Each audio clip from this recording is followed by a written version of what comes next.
The topic today is lumbar spondylosis. First of all, why we should talk about lumbar spondylosis? What is the importance of lumbar spondylosis? Lumbar spondylosis is the leading cause for low back pain. So again, low back pain is the most common complaint in a orthopedic outpatient department. If you sit in a evening clinic, if you see 20 patients, among the 20 patients, maybe 5 to 10 will have the complaints of low back pain. And low back pain is the most common cause for getting sick leave in workplaces. So you lose a lot of work hours because of back pain. And 60 to 80% of the adults will have at least 1 or 2 episodes of back pain in their lifetime. And the cost of managing this back pain and the other problem is enormous.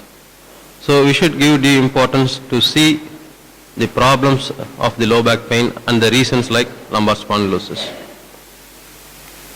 Before going into lumbar spondylosis as such, before understanding lumbar spondylosis, we should have some basic idea about the spine. So all of us have read in the anatomy the spine. The spinal column, the bony column has got 33 vertebrae arranged one above the other. In the cervical vertebra there are 7 vertebrae, there are 12 thoracic vertebrae, there are 5 lumbar vertebrae and 5 sacral and 4 coccyx vertebrae fused together. So altogether we have got 33 vertebrae. So these vertebrae, if you see from the front, the first picture, so this is from the front or from the back, it appears straight. We should know this is a normal anatomy. There is no deviation to the right or left. If there is deviation to the right or left, we call it scoliosis. So this is a straight line if you see from front or from back. On the other hand, if you see from the side, you just follow this arrow mark. If you see from the side, the vertebral column has got typical curvatures. So in the cervical level there is anterior projection, and the lumbar level there is an anterior projection, what is called as cervical and lumbar lordosis. In the thoracic part and in the sacral part there is a convexity backwards, that is what we call kyphosis. Thoracic and sacral kyphosis. So this lateral curvature, I mean this anteroposterior curvature which is seen in the lateral view of the spine is normal and it should be there. It should be there. If it is absent or if it is exaggerated, then that is abnormal. So these are the small anatomical details. This is the vertebral body and 2 vertebral bodies. This is intervertebral disc, and between the 2 intervertebral discs you have what is called as intervertebral foramen. And just follow the arrow mark please. This is the intervertebral foramen, and these are the other parts. This we call as anterior part. The posterior part has got superior articular process, transverse process, pedicle and spinous process. So when you say the lumbar spine, as I said, we have got the bones. The bones articulate with each other to produce joints. Now what are the joints? The basic joint is what is called as intervertebral joint, the interbody joint. The joint between the 2 bodies of vertebra, 1 and 2. So that is the interbody joint. But if you see carefully, on either side of the vertebra, midline, on either side of the spinous process, you have got 2 small joints, what are called as facet joints. So the facet joints are on either side of the vertebra at each level. So one functional unit or one motion segment of the spine consists of 1 interbody joint and 2 facet joints on either side. So you have to remember. This is a very important thing. So the intervertebral joint is a cartilaginous joint. The structure in between the 2 bodies is the cartilage, fibrocartilage. Here what we call as intervertebral disc. On the other hand, the facet joint on either side is a plain type of synovial joint. So the intervertebral joint gives limited movement and it absorbs a lot of pressure and the load. The facet joints has got also plain synovial facet joints has got less movements, but we have got several joints, so that is the joint that gives a lot of flexion and extension. So when you see this is a movement, so in flexion the anterior part of the disc is compressed. You get some movement here in the interbody joint and the facet joints also. So in extension, the reverse happens. So when we say the spine and when we say the lumbar spondylosis, you should also think of the you should also think of the sacroiliac joint, because often sacroiliac joint is also a source of pain in several patients. So that is the sacroiliac joint which is seen in the X-ray. So when you say joints, the joints then generally they will have the supporting structures. The supporting structures of any joint are the capsule and ligaments. So we have got a lot of ligaments in the entire lumbar spine. This is the anterior longitudinal ligament. So this is the anterior longitudinal ligament. You can see here. So the cut section, you can see it much clear. See this arrow mark anterior longitudinal ligament. This is the posterior longitudinal ligament. And this is the interspinous ligament. And this is the supraspinous ligament. And the yellow one is what is called as ligamentum flavum. And this is the intervertebral foramen. You can see through the intervertebral foramen you get nerve roots. And this is the intervertebral disc. So the entire spinal column, the spinal vertebrae, they are supported by a lot of ligaments. And what are the movements we get in the spine? We get flexion. The flexion of the lumbar spine in the entire spine is given by the abdominal muscle, rectus abdominis. The extension is by group of muscles on the back, what is called as erector spinae, which has got a lot of subdivisions and subsets. And lateral flexion and rotation is by the oblique abdominis. So why we should know about all these things? Because we should not consider lumbar spondylosis as a problem of bone alone. It is a problem of the entire spinal system, problem of the bone, joints, supporting ligaments and muscles. And this is the innervation. Why we should know about the innervation is you can see the vertebral body on this is the vertebral body on the, it is supplied by nerve fibers all around. The intervertebral disc has got nerve fibers only in the peripheral most part, because as we said, the intervertebral disc takes a lot of load. So God has given that as a painless structure. So the innervation is only in the outermost part. On the other hand, vertebral body, the bone, the ligaments, the muscles, they are all painful structures. So primary loading component in a joint here is the intervertebral disc or fibrocartilage. In other joints it is articular cartilage or hyaline cartilage. So again that is a painless structure or a neural structure which does not have nerve supply. You have to understand this, because once this load bearing structure is damaged, lot of load will go to the adjacent structures. Adjacent structures means vertebral body, ligaments, muscles that is not anatomically designed to take that much load. Then it will start giving you pain. So before going to lumbar spondylosis itself, as I said, you should take it as a whole, you should take it as a low back pain. How will you approach low back pain? Enormous reasons are there. If you see any textbook, the reasons, the etiology for back pain runs through pages, but you will not go through all these exercises. Simply you have to understand in three groups. The first group is patient has got some problem or some pathology in the spine and patient has got low back pain. The second group is patient has got a systemic disease. He has got problem in the spine. He has also got problem in other systems. For example, in ocular system, in cardiorespiratory system, in gastrointestinal system, and the disease also involves the spine. So that is systemic diseases involving the spine. The last thing is non-spinal causes. Actually, patient do not have any problem in the spinal column, but in spite of that patient can have pain. That is what's called referred pain. So this is to understand the concept of back pain. See, these are the local spine causes. It can happen because of problem with the muscles and ligaments, myofascial spine, disc collapse, spinal tumors, infective spondylitis, degenerative spondylitis. That's what we are going to see today. Spondylosis, fractures and dislocations, inflammation of the sacroiliac joint, problem with the coccyx. So all those things can produce back pain. Patient has got a problem in the back and patient has got back pain. So this group 2 is patient has got many problems, patient has also got back pain. So the classic thing is the metabolic problem, osteoporosis. Osteoporosis is a generalized bone weakness. So patient will have pain around the shoulder, patient can have pain around the knees, and patient will also have pain in the spine. And similarly, patient has got malignancies. For example, patient has got breast carcinoma. Patient can have secondaries in the spine.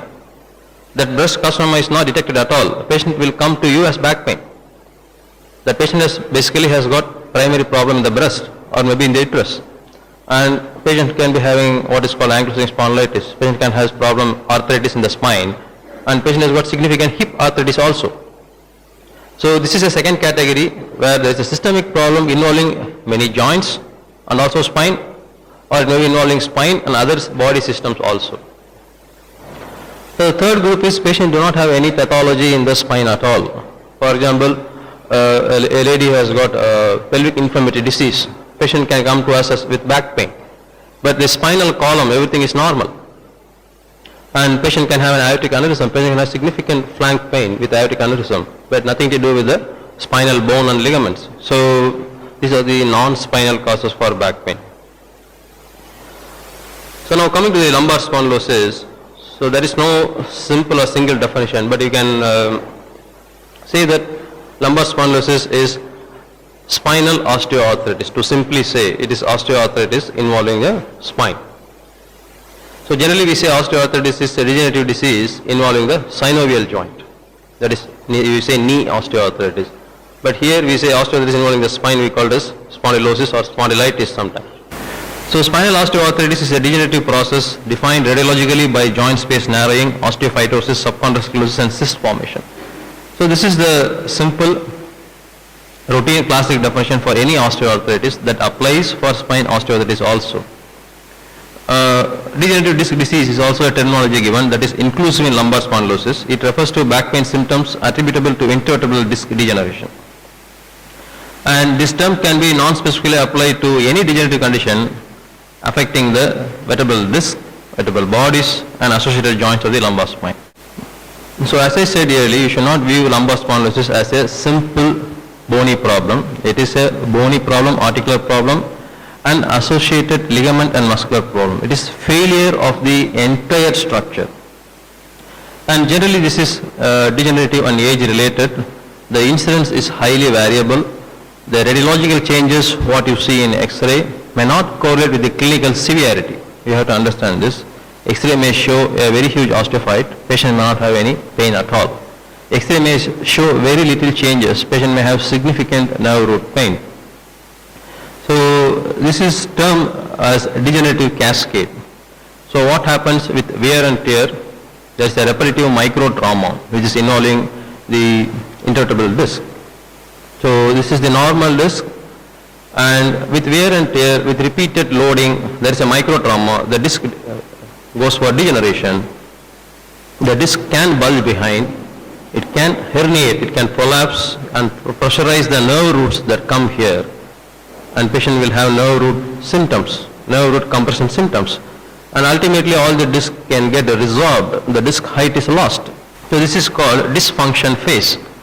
So once this happens, the spine is after that continuously loaded. There is enormous pressure on the back at the facet joints. Please follow the arrow mark. So there is enormous pressure on the facet joint, and there is abnormal movement between the two bodies. So normally the movement between the two bodies is very limited. So as a whole we have got good flexion, but the movement between the individual, the movement between the individual two bodies is very less. So that is called instability phase. Instability phase is abnormal motion happening between the joints of the spine. So body will try to restrict that abnormal movement by producing lot of osteophytes, thickening of the ligament, fibrosis of the capsule and all sort of other things to arrest that abnormal mobility. That is called as stabilization phase. So this degenerative cascade has got three things: dysfunction, instability and stability phase. So this is the typical osteophyte you see. The height of the vertebral body can also get gradually reduced.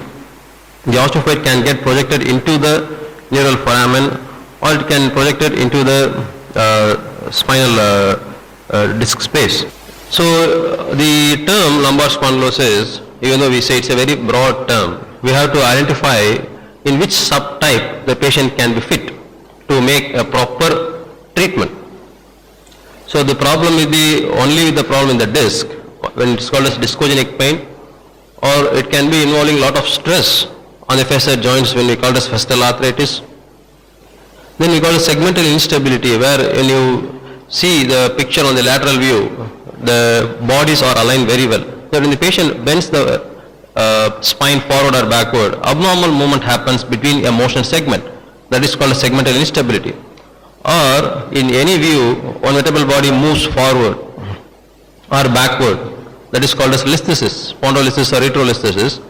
And foraminal stenosis, the neural foramen has become very small because of the loss of disc height. Or the spinal canal is become very small because of this overgrowth of osteophytes and ligaments. You will see the representation here. So these are the various things that can happen, which are the place affected here. The disc space is affected, discogenic pain, disc prolapse, the foramen can get stenosed. Segmental instability and spondylolisthesis happens at the intervertebral body, and facial arthritis, and this is lumbar canal stenosis. This triangle thing is the place where the spinal cord rests in the axial view, and the entire thing can get smaller and compressed, and patient can have what is called lumbar canal stenosis. So lumbar spondylosis patient, we can say it as lumbar spondylosis. Say low back pain itself is not a diagnosis. Low back pain is a symptom. Okay, from low back pain we have made a diagnosis of degenerative spondylosis, lumbar spondylosis. Okay. Next, in the lumbar spondylosis, we have to try and categorize which group patients belong. Patient may be having 1 or 2 or 3, whatever the subsets as I said. Patient can be having 1 or 2 or 3. So it is easy for us to treat. So how we make a diagnosis? It is with history, symptoms, and clinical examination, signs, what you see in investigations. So history, we see a lot of things: onset, duration, precipitating event, intensity, night pain, aggravating and relieving factors, early morning stiffness, deformity, swelling, all those things. The symptoms can be basically classified into 2. Back pain, that is what is called central symptoms, and lower limb pain, what is called peripheral symptoms or radiating symptoms. The lower limb problem happens when the nerve root is pressurized, what is called radiculopathy, or when the spinal cord itself is pressurized, what is called myelopathy. So this categorization is mandatory. Whenever you get patients with any back pain, we have to see whether the patient has got only back pain or the patient has got back pain along with the lower limb pain, what is called the radiation pain. If the radiation pain happens, you have to see where it radiates, to which dermatome, L2, 3, 4, that sort of, we can identify the level of problem by exactly locating the area of the radiating pain. And neurological symptoms can be varying. So the radiation pain can be in the back of thigh, buttock, it can be the foot, it can be the toe, depending on whether the nerve root, which nerve root is involved. If it is L4, L5 problem, patient can have problem in the L5 nerve root.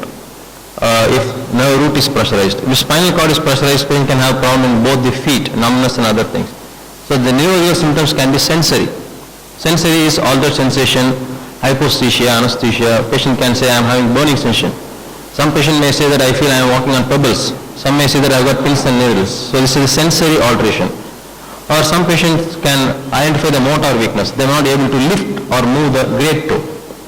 The patient while walking, they may have fall. That is because of weakness of the calf muscles. And most importantly, patient may not tell unless you ask the autonomic symptoms, bladder and bowel symptoms. Many patients who have got myelopathy or chronic compression of the cord will have constipation. So the patient may think that this constipation symptom is not related to her or his back pain. So you have to elucidate this history. If patient has got constipation, you should be wary that patient may be having the chronic compression of the spinal cord. And autonomic bladder dysfunction, patient not able to hold the urine. Patient will have, whenever the patient has the urge, wants to pass the urine, immediately patient has to go to toilet and pass the urine. Otherwise the urine will go there itself. There is no control over passing the urine. And patient can have erectile dysfunction, sexual dysfunction in males also. So sensory, motor, autonomic, all the 3 can happen. So whenever you find a neurological deficit in history or an examination, we call it as danger signals. So patient is definitely having encroachment into the neurological structures. That can happen in lumbar spondylosis also, but it is more common in infection and malignancy. So this is called as danger signal or red flag signs. Any patient with back pain has got a documented sensory loss, documented weakness, then we have to investigate further. So clinical examination, we see a lot of things: observation, palpation, nerve root stress test, what is called straight leg rise test and femoral stress test, and range of movement of the spine, and SI joint test, a complete neurological examination. So X-rays are usually done if there is no relief after a week or 2 weeks of conservative treatment. This is the usual X-ray what we take, lumbar spine, AP and lateral. So the lateral view gives a lot of information. In the AP also you can see the shape of the vertebral body and the disc height, the gap. So the disc height is the gap normally which is represents the intervertebral disc. And then you can see any abnormal density or osteophyte in the AP view also, but it is much more seen clearly in the lateral view. In the AP view you can see the facet joint. You have to identify the facet and see this is a clear line, you can see this oblique line. This is the facet joint on either side. So in the AP view there can be scoliosis suggesting that there is a degeneration. The lateral view is more important. The first thing you have to see is the alignment. You can see this is the anterior vertebral body line, this is the posterior vertebral body line. So this is aligned properly. That shows that there is no movement, abnormal movement between the two vertebral bodies. So concentrate on the shape of the body. The shape of the body is all fine. This is the end plate. This end plate is slightly denser or whiter. In patients with lumbar spondylosis it will be extremely white, what is called subchondral sclerosis. And see the height of the disc. The height of the disc is normal. The disc is normal in this patient, the height. And you can see the osteophyte also. And there is abnormal movement between the body, we call this listhesis. This is a normal X-ray. And this is the intervertebral foramen. See the normal shape of the intervertebral foramen. Okay. And this is a patient with a spondylitis. This is a normal X-ray. This is spondylitis. Now you can see the height loss here. The classical thing. You can see the height is very much reduced here. This is relatively okay here. Very much reduced here, and see the osteophyte. And see the intervertebral foramen here is okay. It is okay here. And see the intervertebral foramen here. The intervertebral foramen here is so small. And you can see the osteophyte also projecting into the intervertebral foramen. So these are things what you can see in the X-ray. And a big osteophyte. But even though the osteophyte is so big, you can see the disc height is minimally reduced and the foramen is maintained. So this patient may not have any neurological symptoms. So this is something similar to the arthritis what we see in any other joint. See, this is a normal knee X-ray and this is arthritic knee X-ray. There is no joint. This is a normal joint space. Here there is no joint space, osteophyte. Same thing you see in spine also. Fine. And this is spondylolisthesis. So you can see this is the anterior line here. This is the anterior line here. This body has moved forward. Similarly, you can see here, this is all aligned well up to here, and here you can see it has gone back. So this is the listhesis. The entire body has moved forward. Spondylolisthesis, that is in mechanical instability. And in oblique views, you can see sometimes what is called as a pars defect.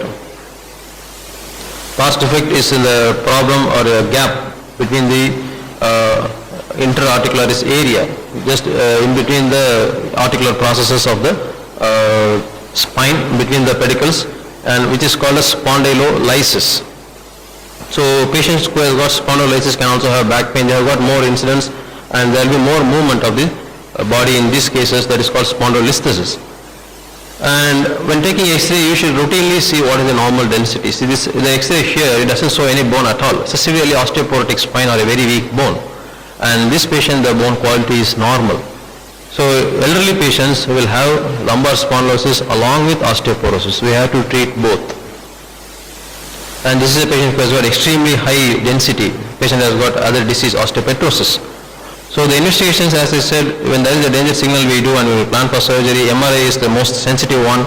We can see very clearly the normal disc prolapse. The disc has come out more and it's what is called, the disc is freed from extruded disc. So now this disc will go and irritate all the nerve roots. This is the starting point of what is called a degenerative cascade.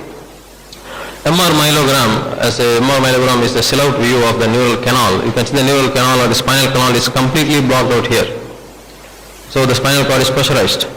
And this is a patient with typical degenerative spondylitis. Patient has got, you can see osteophytes even in MR. You can see the disc bulge. And this is the ligamentum flavum thickening. And because of all these things, patient has got compression of the spinal cord at multiple levels. So it is a string of bead sign. It is like beads, a string, it is pressurized in several levels. So this patient will have significant myelopathy symptoms. So the treatment is, you treat the symptoms, you treat the disease underlying problem and you rehabilitate. And symptoms can be treated with the medicines, analgesics, muscle relaxants, sedatives, anti-neuralgic drugs, local gels, topical steroid. Patient has got significant pain on a ligament or a muscle. We can give a topical steroid injection, and patient can have epidural injection. If there is inflammation around the cord, you can give epidural steroid injection, and you can inject into the facet joint also under CM control or under X-ray control. And physiotherapy in the form of traction, hot cold therapy, deep massage, and electrotherapy in the form of interferential therapy, TENS therapy, all can reduce the pain. But the underlying problem is a degenerative cascade. We cannot revert that. Patient has to accept that.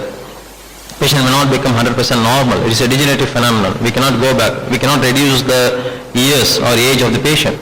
So underlying problem in some cases drugs, physiotherapy and surgery. Here there are no drugs. But anyway, we can make what is called lifestyle modifications so that the impact of the degenerative process in our body is less. The lifestyle modification is avoid poor posture, weight reduction, postural correction exercises, this is surgery, and rehabilitation. So you keep your general fitness and you improve the local fitness. General fitness is by cardiorespiratory aerobic exercises, and local fitness is the spinal exercises. So range of motion exercises, pelvic tilts and balancing, a lot of modalities are available for the spinal exercises, and you do what is called flexor strengthening and extensor strengthening depending on what type of problem patient has got. So we do surgical treatment when the considered treatment for pain has failed. If you have tried all those things, said earlier, medicines, traction, physiotherapy, patient is not responding to pain, and there is a documented problem, radiological problem in X-ray and CT scan, which you can address it specifically. So two types of surgeries are available. One is decompression surgery, another is stabilization surgery. Decompression surgery is whenever there is a compression on the nerve root or the spinal cord, you remove that compression. Nerve root is generally compressed by disc prolapse. The spinal cord is compressed in later stages by the disc, hypertrophied ligaments, ligamentum flavum, the facet joint arthritis, osteophytes from there, osteophytes from the body, and the thickened lamina. So all those things can produce pressure on the spinal cord, as we saw in the MRI. So that is a decompression surgery.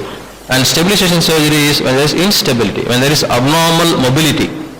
Mobility which we do not want in particular movement, in particular work. So if there is that mobility, you want to arrest that mobility. So you want to stabilize that motion segment. So that abnormal mobility is creating a lot of pain. So that is called stabilization surgery. So stabilization surgery is recommended in lysis, spondylolisthesis, and segmental instability. Generally, stabilization surgery is done with the use of implants. We use implants to hold two motion segments together, and we have to do bone grafting. So initially we give mechanical stability by putting implants, and later there will be biological stability when there is a bony fusion between the two adjacent vertebrae. The approach for surgery, the spine can be approached from the front, that is retroperitoneal approach, or from the back, or from both sometimes. So this is the some representative cases. You can see the acute disc prolapse at L5S1, and this is the normal view. The normal axial view, you can see the spinal cord is free. Here you can see the spinal cord is pressurized.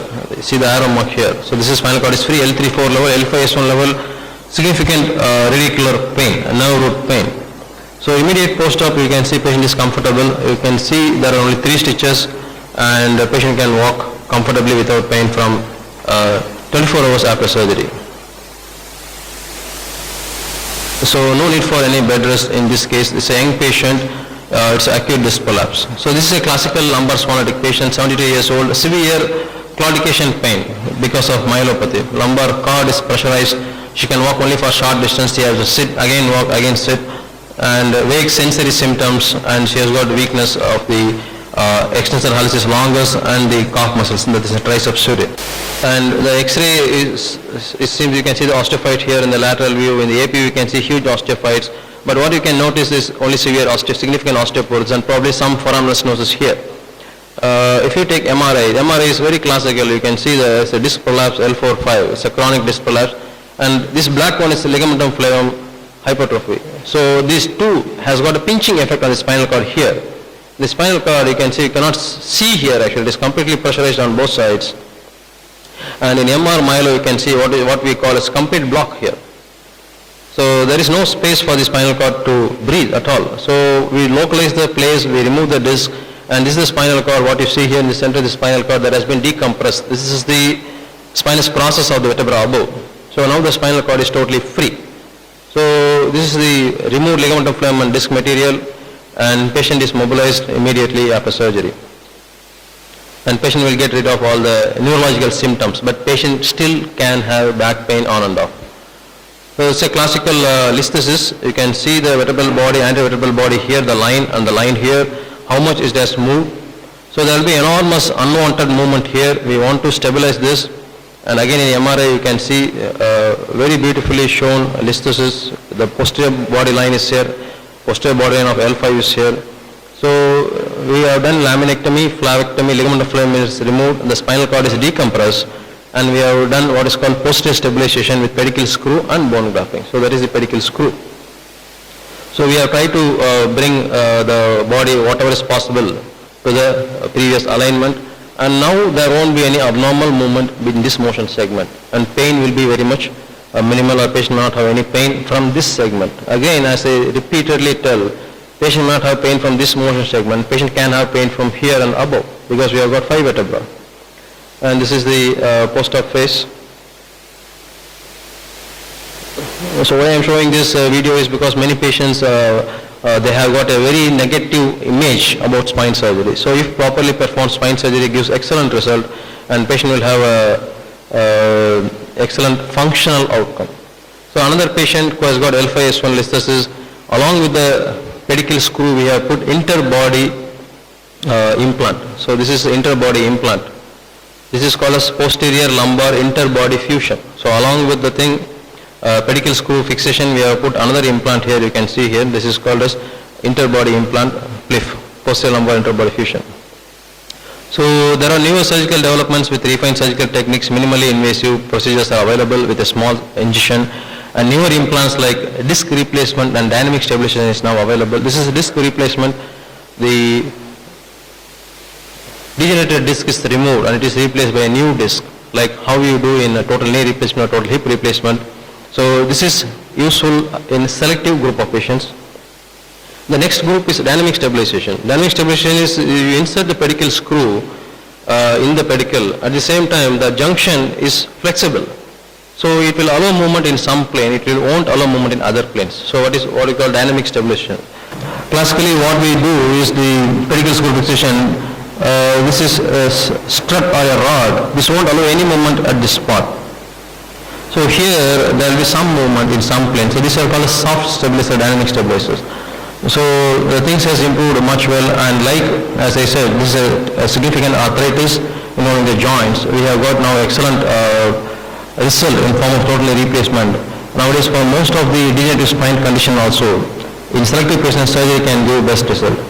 So in summary, lumbar spondylosis is a degenerative cascade involving the entire spinal segment, bone, joint, ligaments, capsule, muscles.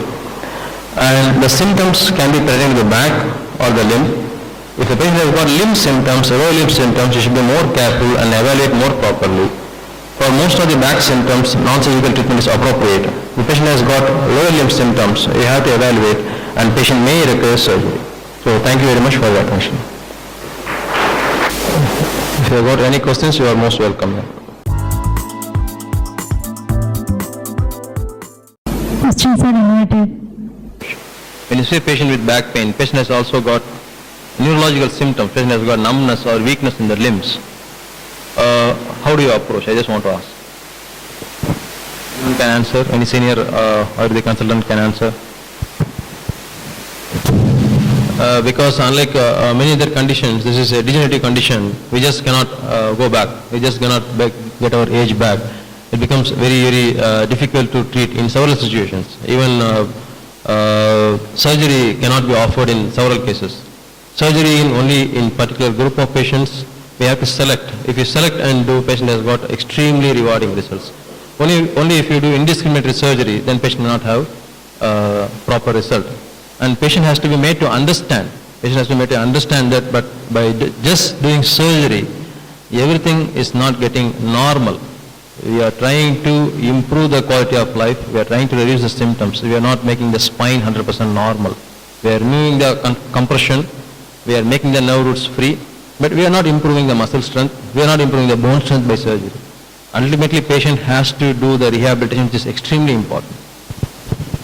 So, you have asked one question, how you deal with the neurological symptom patients. Actually, when it is sensory involvement, we call this case as Padaharsha and Padadaha. In these conditions, it is told Siravyadha or Padaharsha and Padadaha. Both, one is Rakta, Pitta is involved, and one is Rakta and Kapha is involved. In both conditions, Siravyadha is told and Dastikarma. And when motor involvement is there, it is known as Kanjatva. If one limb is involved, it is known as Kanjatva. When both limbs is involved, it is known as Pangu. In both conditions, the treatment tool is Dastikarma. Again, when Pitta Samsarga is there, Kshirabasti should be given. When Kapha Samsarga is there, Ksharabasti should be given. So, I have treated more than 1,500 cases of this Gribrosi with Katyastigata, that is lumbar spondylosis with sciatica. So what I have seen is about 90% of cases we can cure the condition. Patient usually may come with sensory or motor loss. They gain that motor mobility, and sometimes with some of the patients, about 10% patients, I used to refer for surgery. That should be that decompression should be done by surgery. After surgery, if we give this Bastikarma, his neurological deficit can be corrected. For example, one of the patient was a young man of 18 or 19 years. He came with loss of both limbs. So he immediately came to me. Immediately I sent him for surgery because there was a severe motor loss. So immediately he was decompressed by surgery by a spine surgeon at Mangalore.